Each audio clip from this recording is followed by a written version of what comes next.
The silence lasted 17 years.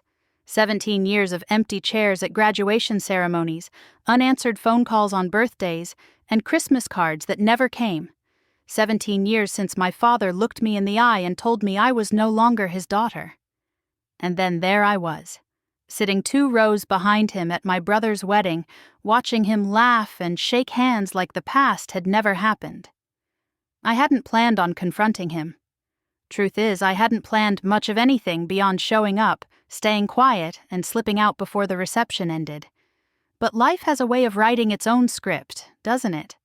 Sometimes the moments that change everything arrive when you're least prepared for them. The ceremony had been beautiful. White roses everywhere, soft piano music that made even the gruffest uncles dab their eyes, and my little brother looking happier than I'd ever seen him. Matthew deserved this day. He deserved the family gathered around him, the pride beaming from every face in that church, even if one of those faces belonged to the man who'd erased me from his life like I was a mistake on a chalkboard. My father sat in the front pew wearing his best suit, the one he'd probably worn to every important occasion for the past 2 decades. His shoulders were still square, his posture military straight. Age had touched him with gray hair and deeper lines around his eyes, but he carried himself like he still owned every room he entered. Next to him sat his second wife, a woman I'd met exactly once, and her daughter from her first marriage. That's when it started. During the reception, as guests mingled and champagne glasses clinked, I heard his voice cut through the chatter like a blade. He was talking to a small group near the bar, gesturing with his drink, that familiar tone of authority coding every word. "She only came because Matthew felt sorry for her," he said, loud enough for half the room to hear. "If it wasn't for pity, no one would have invited her." The words hit like a physical blow. After all these years, after everything I'd accomplished, after every mountain I'd climbed without his help or approval, he still saw me as nothing more than an embarrassment. A charity case. Someone to be tolerated rather than celebrated. I felt every eye in the vicinity turn toward me. Some faces showed surprise, others discomfort. A few displayed that particular brand of awkward sympathy people wear when they witness family drama unfolding in real time. The bride's cousin whispered something to her husband. An elderly aunt suddenly became very interested in her wedding cake. But I didn't crumble. I didn't storm out or raise my voice or give him the satisfaction of seeing me break. Instead, I lifted my glass of wine, took a slow sip, and smiled. Because I knew something he didn't. I knew what was coming next. You see, 3 weeks before the wedding, I'd received a phone call from Matthew's fiancée. Her name was Sarah. Kindergarten teacher with kind eyes and a backbone made of steel. She'd heard the stories about our family, about the night I left home with nothing but a duffel bag and a dream, about the years of silence that followed. "I want you to know," she'd said over the phone, her voice steady and sure, "that you're not just invited to this wedding, you're honored, and I think it's time everyone understood exactly who you are." I'd tried to talk her out of it. This was her special day, Matthew's day. The last thing they needed was family drama overshadowing their celebration. But Sarah had made up her mind, and when a kindergarten teacher decides something, you might as well try to stop the tide. Now, as my father's cruel words echoed through the reception hall, I watched Sarah excuse herself from a conversation with her college roommates. She smoothed her wedding dress, checked that her bouquet was properly arranged in its vase on the head table, and picked up the microphone the DJ had been using for announcements. The room gradually quieted as people noticed the bride standing alone in the center of the dance floor. Someone turned down the music. Conversations faded to whispers, then to complete silence. Even the children seemed to sense that something important was about to happen. Sarah's hands trembled slightly as she adjusted the microphone, but her voice was clear and strong when she began to speak. "Before we continue with tonight's celebration," she said, her eyes finding mine across the crowded room, "I need to take a moment to recognize someone very special." My father's face had gone pale. He stood frozen by the bar, his drink halfway to his lips, suddenly understanding that the script he thought he was writing had just been torn up and rewritten by someone else entirely. Ladies and gentlemen, Sarah continued, her voice growing stronger with each word, it is my honor to introduce you to someone who has given more to this country than most of us can imagine. Someone who has led soldiers into battle, who has saved lives under fire, who has dedicated her entire adult life to serving others. The room was so quiet I could hear my own heartbeat. Every face was turned toward Sarah, hanging on her every word. My brother stood at the edge of the crowd, his expression a mixture of pride and nervous anticipation. "Please rise," Sarah said, her voice now ringing with unmistakable authority, "and join me in welcoming Major General Davis." The silence that followed lasted exactly 3 heartbeats. Then, like dominoes falling in reverse, people began to stand. First, the veterans in the crowd, recognizing the significance of those 2 words. Then their wives, their children, their neighbors. Within 30 seconds, every person in that reception hall was on their feet except one.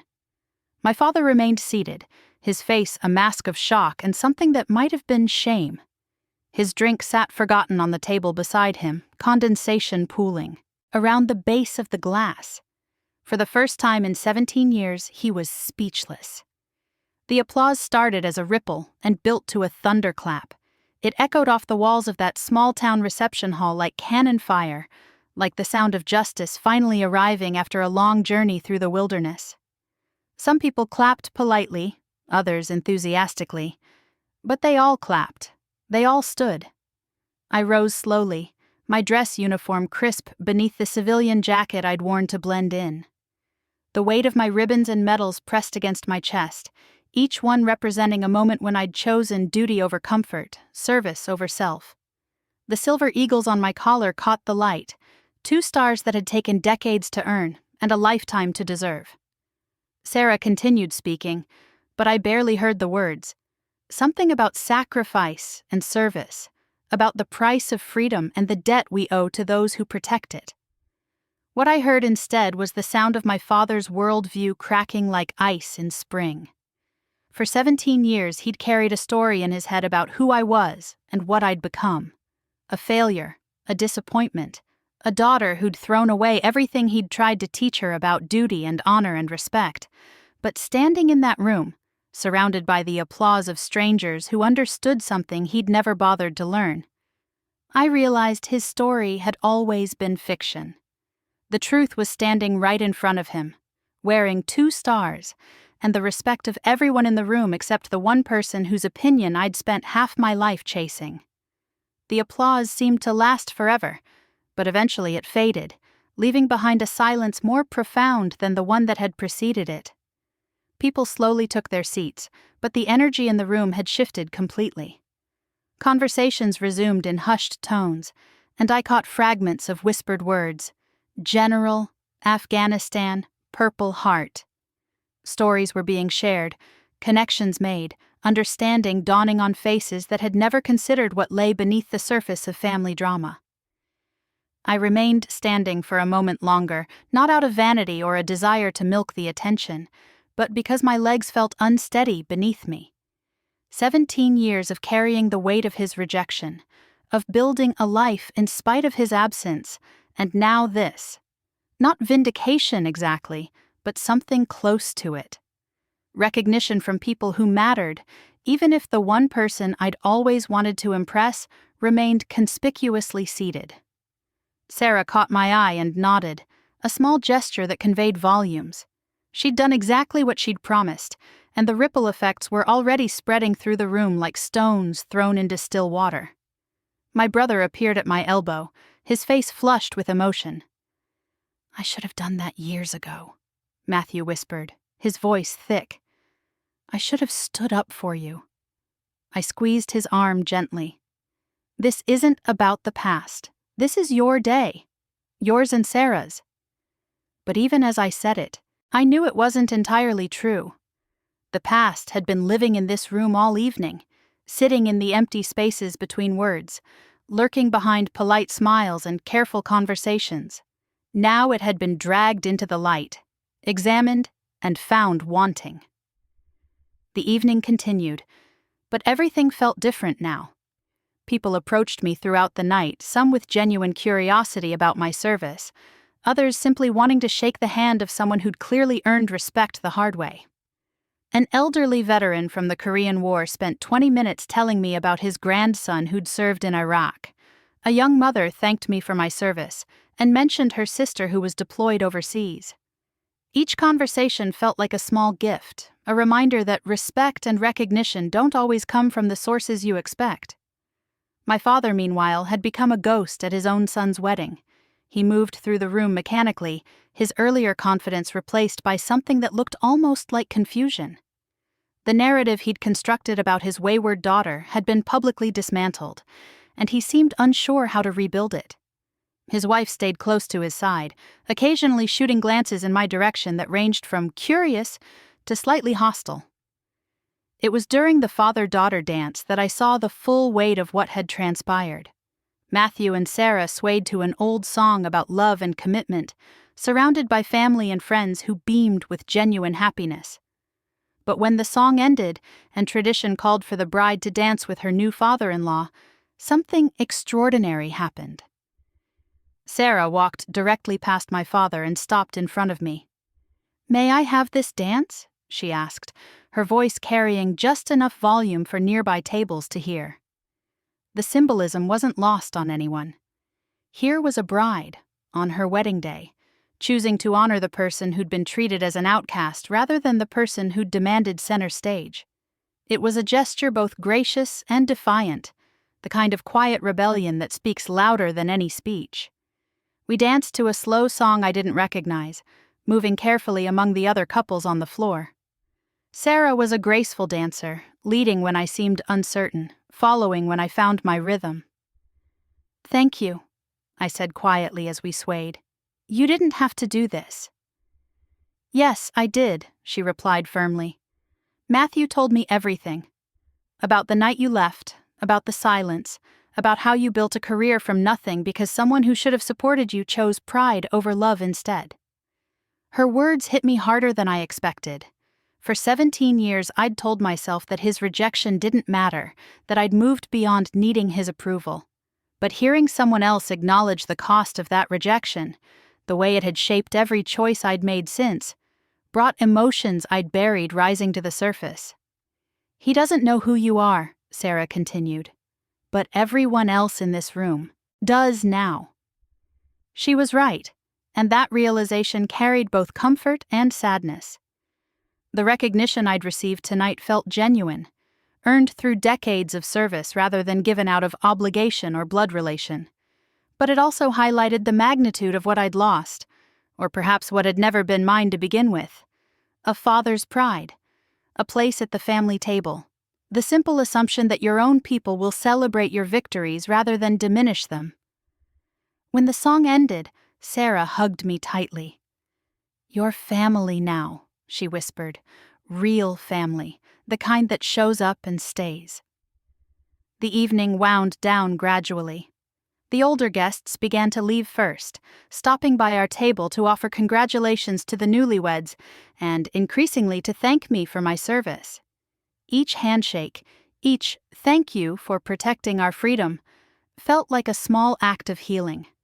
Not because I needed strangers' validation, but because their respect stood in such stark contrast to the dismissal I'd received from my own father. Matthew and Sarah made their rounds, thanking guests and saying goodbye. When they reached my table, Matthew pulled me aside. "I want you to know," he said, his voice steady but emotional, "that Sarah and I talked about this for weeks. We almost didn't go through with it because we didn't want to cause drama on our wedding day. But then we realized that staying silent was just another way of letting him win." I nodded, understanding the weight of that decision. "You could have let sleeping dogs lie." "No," he said firmly. "Some dogs need to wake up. He's been wrong about you for 17 years, and tonight everyone finally saw it." As the reception hall emptied, I found myself among the last to leave. My father and his wife had departed without a word, slipping out during the bouquet toss while attention was focused elsewhere. Part of me felt relieved that we'd avoided a direct confrontation, while another part wondered if such a conversation might have brought some form of closure.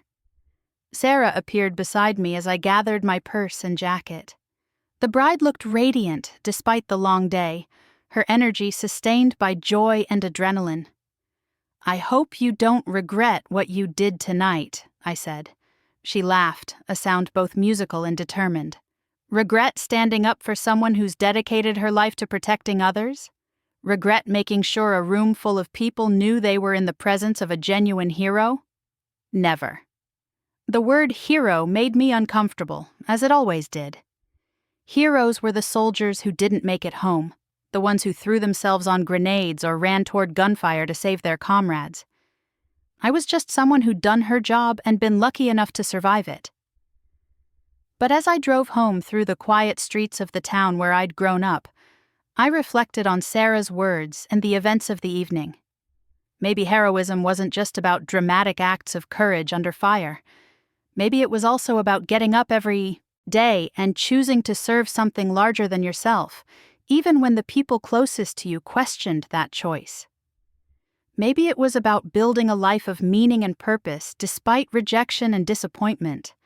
The silence that had defined my relationship with my father for 17 years remained unbroken, but it felt different now. Less like a wound and more like a fact of life, something to be acknowledged rather than fought against. The recognition I'd received tonight hadn't come from him, but it had come. And perhaps that was enough. That was enough. The weeks that followed the wedding passed in a strange kind of quiet. Not the oppressive silence I'd grown accustomed to over 17 years, but something lighter. The kind of quiet that comes after a storm has finally moved through, leaving the air clean and still. I returned to my duties at Fort Bragg, where life resumed its familiar rhythm of morning briefings, training exercises, and the endless paperwork that comes with command. But something had shifted inside me. The weight I'd carried for so long, the constant ache of seeking approval that would never come, had lifted. Not completely, but enough that I could breathe deeper, stand straighter, smile more easily at the young officers under my command. Word travels fast in military circles. By the time I walked into my office Monday morning, half the base seemed to know about what had happened at the wedding. My aide, Captain Rodriguez, greeted me with barely contained excitement. "Ma'am, I heard you got a standing ovation," he said, trying to maintain proper military decorum while clearly bursting with pride. "Something like that," I replied, settling into my chair and reaching for the stack of reports that had accumulated over the weekend. But Rodriguez wasn't easily deterred. "Permission to speak freely, General?" I looked up from the paperwork. "Granted. It's about time someone recognized what you've done for this country. All of us here, we know. We've always known." His words hit me unexpectedly. In all my years of service, I'd focused so intently on proving myself worthy of my father's respect that I'd sometimes missed the respect I'd already earned from the people who mattered most. The soldiers I'd led, the officers I'd mentored, the families I'd helped through the darkest moments of their lives. "Thank you, Captain," I said quietly. "That means more than you know." The morning briefing proceeded normally until Colonel Matthews, my deputy commander, mentioned a request that had come in from the Pentagon. They wanted me to speak at a conference on military leadership, specifically about overcoming adversity in the ranks.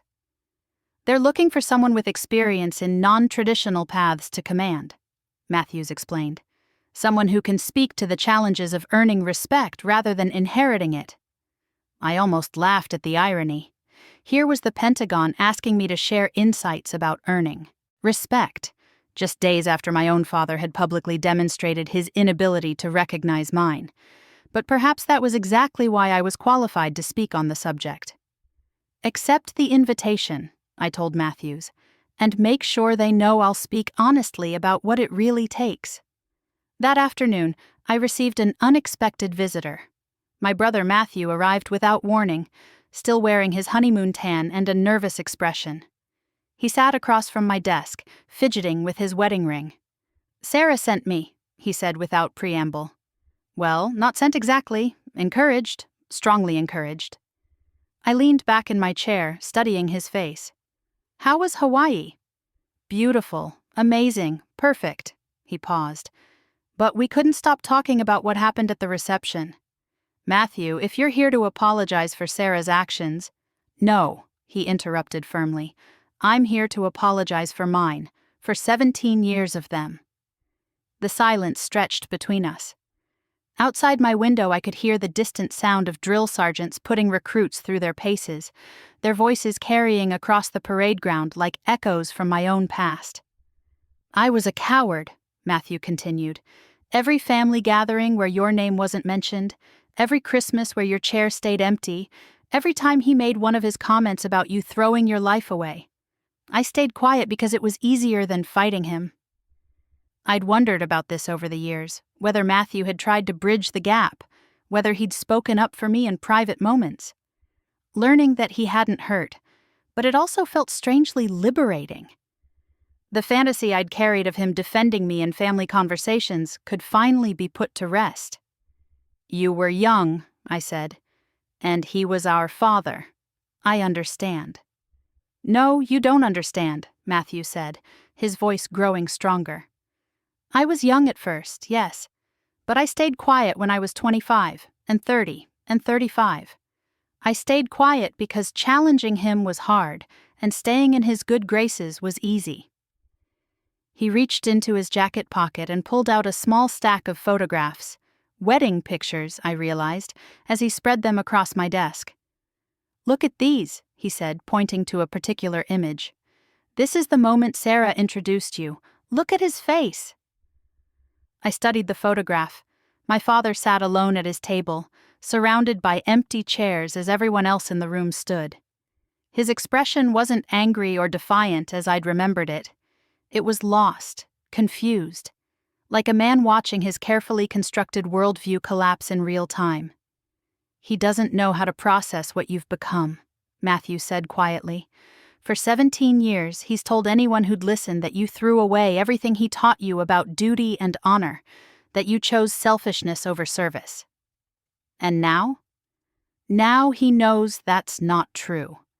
But admitting that means admitting he was wrong about the most fundamental thing a father can be wrong about: his own daughter.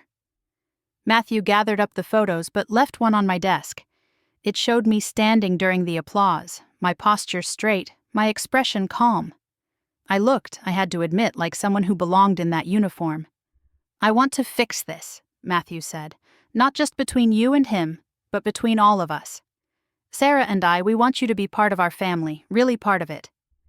I appreciate that, but you can't fix 17 years of damage with good intentions. Maybe not, but I can start by telling you something I should have said a long time ago. He stood up, came around the desk, and before I could react, wrapped me in a fierce hug. I'm proud of you, Laura. I'm proud to be your brother, and I'm sorry it took me this long to say it. I felt tears sting my eyes but blinked them back, military bearing, even with family, especially with family. Thank you, I managed. That means everything. After Matthew left, I sat in my office staring at the photograph he'd left behind. The woman in that picture looked confident, accomplished, at peace with herself. It took me a moment to recognize her as me. That evening I did something I hadn't done in years. I called my mother's sister, Aunt Helen, who lived in Florida and had always maintained a careful neutrality in our family's Cold War. Laura, she exclaimed when she heard my voice. I was wondering when you'd call. Word travels fast, even down here. I figured you might have heard. Heard? Honey, I've seen the video. My stomach dropped. Video? Someone at the wedding recorded Sarah's speech on their phone, posted it online. It's gotten quite a bit of attention. I closed my eyes, feeling a familiar weight settle on my chest. The last thing I wanted was for my personal drama to become public entertainment. Don't worry, Helen continued, apparently sensing my dismay. It's all positive. People are calling Sarah brave for standing up like that, and they're calling you an inspiration. I'm not an inspiration, Helen. I'm just someone who did her job. That's exactly why you're an inspiration, sweetheart. Because you don't think of yourself that way. She paused, and I could hear the sound of ice clinking in a glass. Helen had always been a woman who enjoyed her evening bourbon. "Your father called me yesterday," she said quietly. My breath caught. He did? First time in years. He wanted to know if I thought there was any chance you'd talk to him. The question hung in the air between us. For 17 years, I'd imagined this moment. Sometimes I'd pictured him calling to apologize. Other times, showing up at my door with flowers and regrets. But now that it was actually happening, I felt nothing but exhaustion. "What did you tell him?" "I told him that was between you and him, but I also told him something else." "What?" "I told him that pride comes before the fall, and he's been falling for 17 years. The question is whether he's ready to stop." That night, I lay in bed staring at the ceiling, thinking about falls and pride and the strange mathematics of family relationships. For nearly 2 decades, I'd built my life around the absence of my father's approval. I'd used his rejection as fuel, his silence as motivation. In some ways, his disapproval had made me stronger, more determined, more self-reliant. But it had also made me lonelier than I cared to admit. The next morning brought another surprise. A letter, handwritten on plain white paper with my name spelled correctly in careful block letters. No return address, but I knew the handwriting immediately. I stared at the envelope for a full minute before opening it. Inside, a single sheet of paper with 4 short paragraphs in my father's precise script. "Laura, I don't know how to start this letter, so I'll just start. I was wrong. About you, about your choices, about what you've become. I saw the video from the wedding, and I've been thinking about it for days. Actually, I've been thinking about it for 17 years, but I was too stubborn to admit it. I don't expect forgiveness, I don't expect anything, but I wanted you to know that I finally understand what I lost when I let my pride matter more than my daughter. You became everything I claimed to value: duty, honor, service, sacrifice, and I was too blind to see it. If you're willing, I'd like to talk. Not to make excuses or ask for anything, but to try to understand how someone I raised became someone I'm finally proud to call my daughter. Your father." I read the letter 3 times before setting it down on my kitchen table. Then I picked up my phone and dialed the number I still knew by heart, despite 17 years of silence. He answered on the second ring. "Hello?" "Dad?" I said, my voice steadier than I felt. "I got your letter." The silence that followed was different from all the others. Not empty, but full. Full of possibility, full of years of words that needed saying, full of the recognition that some walls, no matter how high or how old, can still come down. "Laura," he said, and his voice cracked on my name. "Thank you for calling." "We need to talk," I said. "Yes," he agreed, "we do." And for the first time in 17 years, we began to try. We met at a small diner outside town, the kind of place with cracked vinyl booths and coffee that tastes like it's been sitting on the burner too long. Neutral ground. Neither his house nor anywhere connected to the military. Just 2 people trying to figure out how to talk after 17 years of silence. He was already there when I arrived, sitting in a corner booth with his back to the wall. Old habits. His hair had gone completely gray since the wedding, and the lines around his eyes seemed deeper. He looked smaller somehow, as if the weight of his pride had finally become too much to carry. I slid into the seat across from him, noting how his hands trembled slightly as he lifted his coffee cup. We sat there for a long moment, neither of us sure where to begin. "You look good," he said finally. "Different, confident." I nodded, studying his face. "You look tired." "I am tired." He set down his cup with careful precision.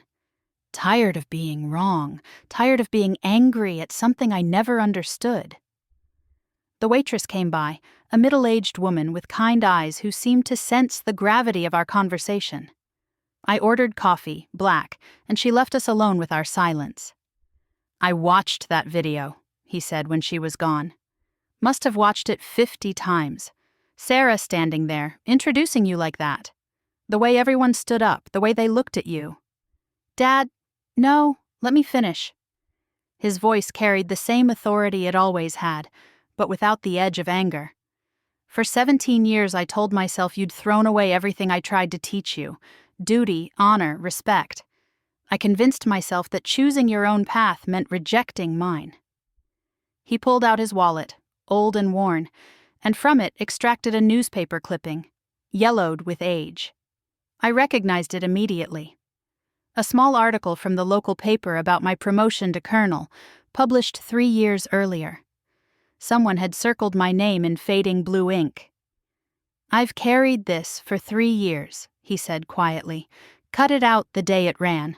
I told myself I kept it to show people what happens when daughters think they know better than their fathers. But that wasn't true. "Why did you really keep it?"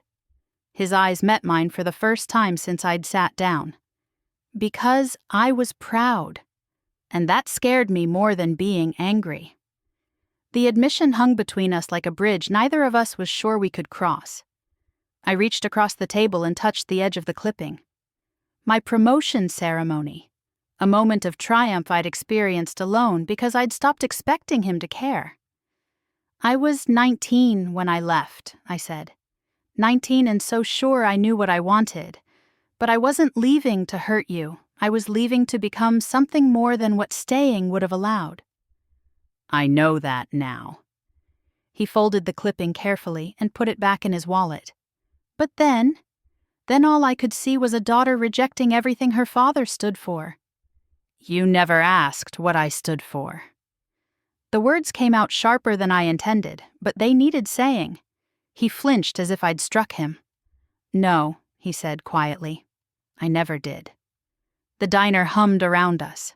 Other conversations. The clink of silverware, the hiss of the grill. Normal sounds of normal people living normal lives. Nothing like the careful dance of words we were performing. "I have questions," he said after a while. "I have time." "The medals, the ones you were wearing in that video Sarah's friend posted. What are they for?" I'd never spoken about my service with him, never had the chance. Now, sitting across from him in this small-town diner, I found myself telling him stories I'd never shared, with anyone. The convoy attack in Afghanistan. The night I spent crawling through enemy fire to reach wounded soldiers. The decision to stay with a dying Marine instead of seeking cover, holding his hand while he whispered about his daughter back home. He listened without interrupting, his face growing paler with each story. When I finished, he was quiet for a long time. "You could have died," he said finally. "Yes." "Multiple times." "Yes." "And you chose to anyway." I nodded. "It's what you taught me. About duty, about putting others before yourself." "I never taught you that." "Yes, you did. Every morning when you got up and put on that uniform. Every time you talked about service meaning something bigger than yourself. Every story you told Matthew about what it means to be a soldier." I paused, watching his expression change. "You taught me everything I needed to know about being a soldier. You just never thought I was listening." He covered his face with his hands, and for a moment I thought he might cry. When he looked up, his eyes were red but dry. "I was so afraid," he said. "Of what?" "Of losing you, of watching you go into danger and not being able to protect you. So instead of admitting that fear, I convinced myself you weren't strong enough, wasn't good enough, couldn't handle what the military would demand. But I could handle it." "You could handle it better than anyone." His voice cracked slightly. "Better than I ever did." The waitress refilled our coffee cups, giving us both a moment to compose ourselves. When she left, my father reached across the table and, for the first time in 17 years, took my hand. "I'm proud of you," he said simply. "I should have said it 17 years ago, and I should have said it every day since. I'm proud of the woman you became, and I'm ashamed of the father I was." His hand was rougher than I remembered, marked by years of work and worry. But his grip was steady, sure. "I don't need you to be ashamed," I said. "I need you to be present. I want to be, if you'll let me." I thought about all the years of silence, all the birthdays and holidays and promotions that had passed without acknowledgement, all the times I'd reached for the phone to call him and stopped myself, all the nights I'd wondered if I'd made the right choice in leaving. "It won't be easy," I said. "We're different people now. We've both changed." "I know. I'm not the 19-year-old girl who left home with a duffel bag. I'm a general in the United States Army. That's not going away." "I don't want it to go away." He squeezed my hand. "I want to understand it. I want to understand you."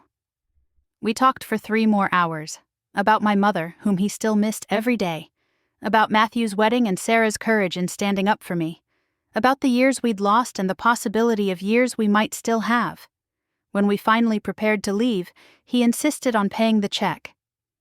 As we stood outside, the diner, the afternoon sun casting long shadows across the parking lot, he turned to me with an expression I'd never seen before, vulnerable, hopeful. Would you consider coming to dinner sometime? Not right away, I know this is all new. But sometime. When you're ready." I looked at this man who had shaped so much of my life, first through his presence, then through his absence. The father who had driven me away and, in doing so, had driven me toward becoming exactly who I was meant to be. "I'd like that," I said. He nodded, blinking rapidly. Then, slowly and deliberately, he straightened his shoulders and raised his hand in a salute. Not the crisp, military salute he'd given me as a child when teaching me about respect and discipline. This was different, personal, a recognition of who I'd become. I returned the salute, feeling something shift inside my chest. Not forgiveness exactly, and not absolution, but possibility, the chance to build something new on the foundation of what we'd lost. As I drove back to base that evening, I thought about the strange paths that had led us to that moment. The girl who'd left home in anger had become a woman who could extend grace. The father who'd rejected his daughter's dreams had learned to recognize their value. It wasn't a fairy tale ending. There would be awkward conversations ahead, moments of misunderstanding, the inevitable friction that comes when 2 strong-willed people try to rebuild a relationship from scratch. But it was a beginning. And sometimes a beginning is all you need. The months that followed brought unexpected changes. My father and I began having dinner once a month, always at that same diner, always careful and polite at first, then gradually more comfortable as we learned how to be in each other's presence again. He asked questions about my career, my responsibilities, the weight of command. I told him about the young officers I mentored, the decisions that kept me awake at night, the satisfaction of seeing soldiers under my leadership grow into leaders themselves. In return, he talked about retirement, about the empty house that felt too big without my mother's laughter filling it. He spoke about regrets, not just about me, but about opportunities he'd missed to really know his children instead of simply commanding them. During our 4th dinner together, he surprised me by pulling out a small wrapped package. "It's not much," he said, suddenly looking like the uncertain man who'd sat across from me that first day, rather than the confident father I remembered from childhood. Inside was a photograph in a simple silver frame. The picture showed me at my promotion ceremony to Brigadier General, a moment he hadn't attended but had somehow obtained a photo of. Beneath it, in his careful handwriting, were the words, "My daughter, the General." "I thought maybe you could put it on your desk," he said, "if you wanted to." I held the frame carefully, studying. The image. I looked proud in the photo, surrounded by fellow officers, wearing my new rank with quiet dignity. It was how I'd always wanted him to see me. "Thank you," I said, and meant it completely. That frame now sits on my desk at Fort Bragg, visible to everyone who enters my office. When young officers ask about it, I tell them it's a reminder that recognition sometimes comes late, but that doesn't make it less meaningful. The real test came 6 months after our reconciliation began, when I received orders for a deployment to Syria. It would be my final overseas assignment before retirement, a chance to lead a joint task force in a complex and dangerous operation. I called my father to tell him about the deployment, unsure how he'd react to the news that his daughter would once again be heading into harm's way. There was silence on the line for a long moment after I finished explaining the mission. "When do you leave?" he asked finally. 6 weeks. "And how long will you be gone?" 8 months, maybe longer depending on the situation. Another pause. Then, "I'm scared for you, but I'm proud of you too. Does that make sense?" It made perfect sense. It was exactly what a father should feel when his daughter puts her life on the line in service to her country. Fear and pride, inextricably linked. "Yes," I said, "it makes perfect sense." The night before I deployed, he came to the send-off ceremony on base. It was the first time he'd ever set foot on a military installation to see me, and I could tell he was nervous.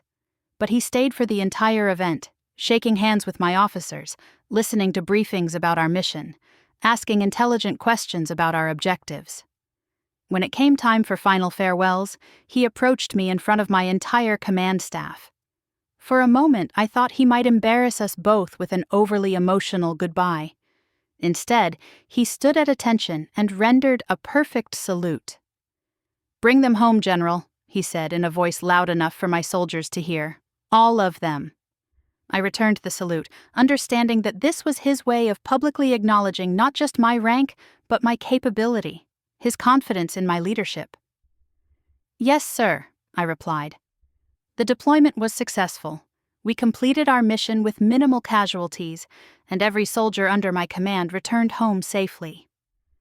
When I walked off the plane 8 months later, my father was there waiting, along with Matthew and Sarah and their new baby daughter.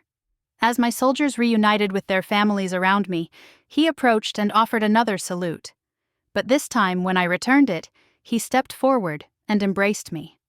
Not the careful, hesitant hug of our early reconciliation, but the fierce, relieved embrace of a father who'd spent 8 months worrying about his daughter's safety.